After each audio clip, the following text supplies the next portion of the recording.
रात के 11 बज रहे थे। घने जंगलों के बीच से गुजरती हुई एक पुरानी जीप की हेडलाइट्स धुंध को चीरने की कोशिश कर रही थी। विक्रम, मुझे ये आइडिया कुछ ठीक नहीं लग रहा। लोग कहते हैं कि रायगढ़ की उस हवेली से जो एक बार अंदर गया वो कभी वापस नहीं आया। समीर, तुम 2026 में जी रहे हो और अभी भी इन पुरानी कहानियों पर यकीन करते हो। काला जादू सिर्फ कमजोर दिमाग का वहम है। हमें बस उस शास्त्री का पर्दाफाश करना है जो गांव वालों को डराकर पैसे ऐंठता है। तभी अचानक जीप के सामने एक काली बिल्ली नहीं बल्कि एक अजीब सा साया तेजी से गुजरा। विक्रम ने जोर से ब्रेक मारा। देखा, मैंने कहा था ना, ये जगह ठीक नहीं है। विक्रम ने बाहर देखा। वहां कोई नहीं था। बस दूर पहाड़ी पर वो वीरान हवेली खड़ी थी। हवेली के मुख्य द्वार पर पहुंचते ही उन्हें एक भारी गंध महसूस हुई, सड़े हुए मांस और अगरबत्ती का मिश्रण। अंदर एक बड़े हॉल में शास्त्री जी बैठे थे। उनके चारों ओर काली मोमबत्तियां जल रही थीं और जमीन पर इंसानी खोपड़ियों से बना एक चक्र बना हुआ था। आ गए तुम? काल के द्वार पर तुम्हारा स्वागत है विक्रम। मेरा नाम जानते हैं आप? चलिए, अच्छी बात है। ड्रामा बंद कीजिए शास्त्री जी। मैं यहां आपके काले जादू के पीछे का विज्ञान दिखाने आया हूं। विज्ञान वहां खत्म हो जाता है जहां शून्य शुरू होता है। तुमने आज तक सिर्फ उजाला देखा है। आज तुम उस अंधेरे से मिलोगे जो प्रकाश को भी निगल जाता है। शास्त्री जी ने मंत्र पढ़ना शुरू किया। हवा का रुख अचानक बदल गया। कमरे का तापमान इतनी तेजी से गिरा कि समीर के हाथ कांपने लगे। समीर ने अपना कैमरा ऑन किया, लेकिन स्क्रीन पर सिर्फ स्टैटिक यानी झिलमिलाहट दिख रही थी। विक्रम, कैमरा काम नहीं कर रहा। बैटरी फुल थी, फिर भी ये बंद हो रहा है। विक्रम ने देखा कि शास्त्री जी वहां नहीं थे। वो अपनी जगह से गायब हो चुके थे। शास्त्री जी, ये छिपने का खेल बंद कीजिए। तभी एक ठंडी फुसफुसाहट विक्रम के कान के पास हुई। मदद करो। विक्रम पीछे मुड़ा। वहां कोई नहीं था, लेकिन जमीन पर जो खोपड़ियां रखी थीं और उनमें से काला धुआं निकल रहा था। अचानक हॉल की सारी मोमबत्तियां बुझ गईं। खूब अंधेरा। विक्रम ने अपने फोन की टॉर्च जलाई। उसने जो देखा उससे उसका तर्कवाद ढह गया। समीर हवा में 4 फीट ऊपर लटका हुआ था, जैसे किसी अदृश्य हाथ ने उसका गला घोंट रखा हो। वो पीछे है। विक्रम, भागो। विक्रम ने पीछे टॉर्च घुमाई। वहां माया खड़ी थी। उसका चेहरा जला हुआ था और आंखों की जगह सिर्फ 2 गहरे गड्ढे थे। वो शास्त्री जी की दासी नहीं, बल्कि उनकी कैद की हुई एक प्रेतात्मा थी, जिसे बलि चाहिए थी। उसने मुझे यहां 100 साल से बांध रखा है। अब तुम मेरी जगह लोगे। विक्रम ने देखा कि शास्त्री जी एक कोने में खड़े होकर अपने ही हाथ की नस काट रहे थे और खून को उस चक्र में गिरा रहे थे। समीर के शरीर से काला धुआं निकलकर शास्त्री जी के शरीर में समा रहा था। विक्रम को समझ आ गया कि यहाँ विज्ञान नहीं, बल्कि कुछ ऐसा है जो तर्क से परे है। विक्रम ने अपनी जेब से एक माचिस निकाली। उसने देखा कि शास्त्री जी के पास रखे पुराने ग्रंथों और सूखे घास के ढेर में आग लगाई जा सकती है। अगर ये रूहानी है तो आग इसे भी जलाएगी। जैसे ही विक्रम ने आग लगाई, पूरी हवेली एक भयानक चीख से गूंज उठी। धमाके के साथ पूरी हवेली आग की लपटों में घिर गई।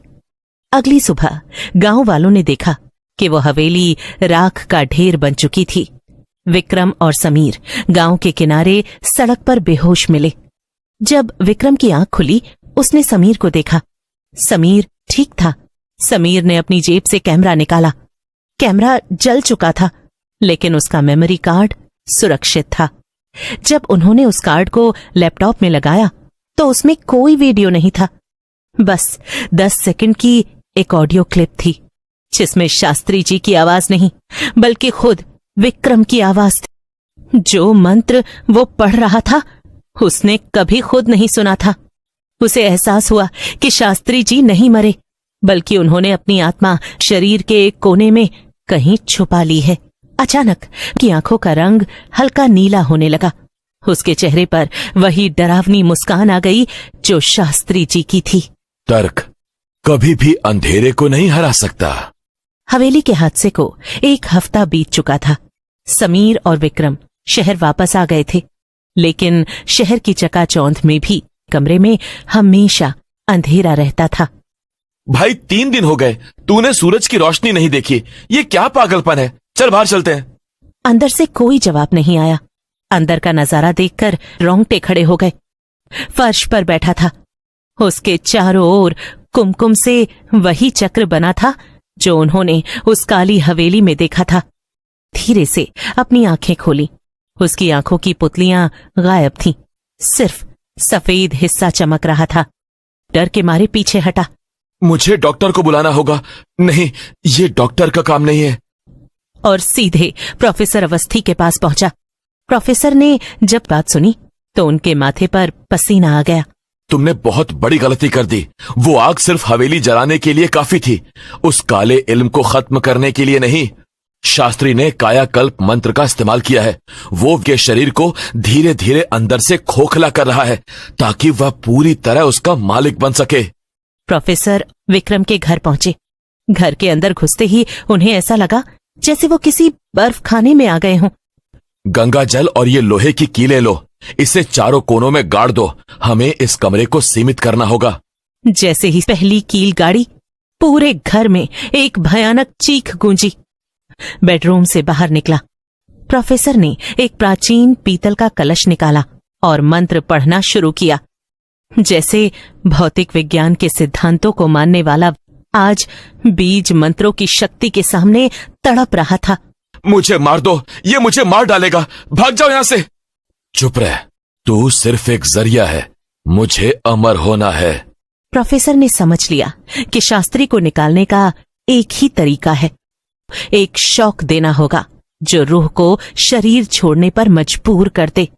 उस कोने में जो बिजली का बोर्ड है उसे तोड़कर नंगी तारे फर्श पर डाल दो। मैं पानी छिड़क रहा हूं, लेकिन करंट लगेगा, वो मर सकता है।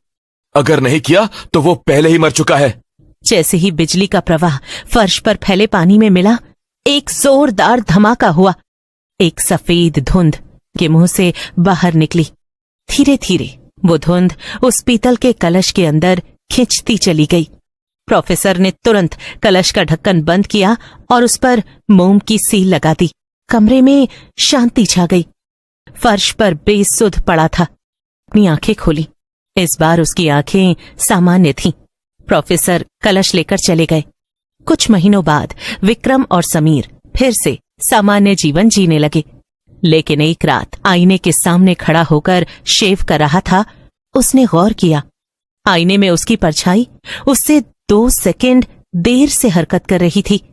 लेकिन आईने में दिख रही उसकी परछाई के चेहरे पर एक डरावनी, जानी पहचानी मुस्कान थी। प्रोफेसर अवस्थी अपने अध्ययन कक्ष में उस पीतल के कलश को नष्ट करने की विधि खोज रहे थे। अचानक कलश से एक अजीब सा कंपन होने लगा। जैसे ही प्रोफेसर ने उसे छुआ, कलश बर्फ की तरह ठंडा हो गया।